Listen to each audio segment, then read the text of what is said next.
சிகப்பு மிளகாய், சோம்பு, உப்பு, இஞ்சி பூண்டு எல்லாம் மிக்சியில் போட்டு ஃபஸ்ட்டு கிரைண்ட் பண்ணிக்கலாம். நம்ம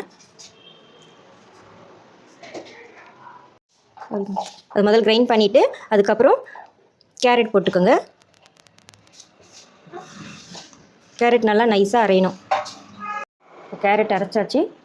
அரிசியும் பருப்பும் நம்ம ஊற வச்சோம்ல, 3 மணி நேரம் ஊற வச்ச அரிசியும் பருப்பையும் நம்ம இப்போ அதோட சேர்த்து அரைச்சிக்கலாம். போதும். பொடியாக நறுக்கிய வெங்காயம் இது இப்போ நம்ம தாளித்து கொட்ட போகிறோம். 2 ஸ்பூன் எண்ணெய், இந்த கரண்டியில் 2 கரண்டி எண்ணெய் ஊற்றியாச்சு. கடுகு, சீரகம், உளுத்தம்பருப்பு இது கலந்து வச்சுது தாளிக்கிறதுக்கு.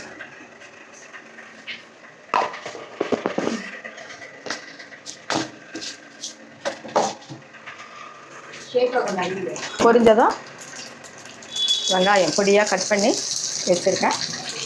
ஒரு 3 வெங்காயம், பெரிய வெங்காயத்தில் 3 வெங்காயம் இது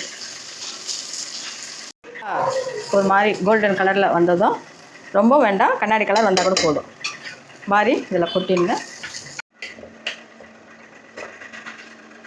எண்ணெய் போட்டுட்டு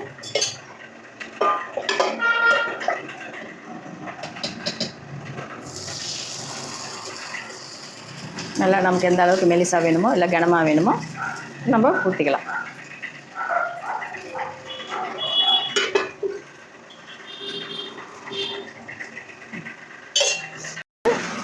ரெண்டு பக்கமும் நல்லா சவுக்க வச்சுட்டு, உங்களுக்கு சாஃப்டாக வேணும்னா கொஞ்சம் இதுவாகவே எடுத்துருங்க.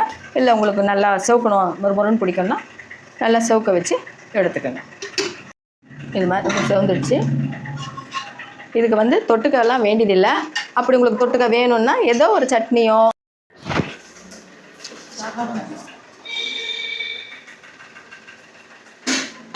சுட சுட இருக்கு.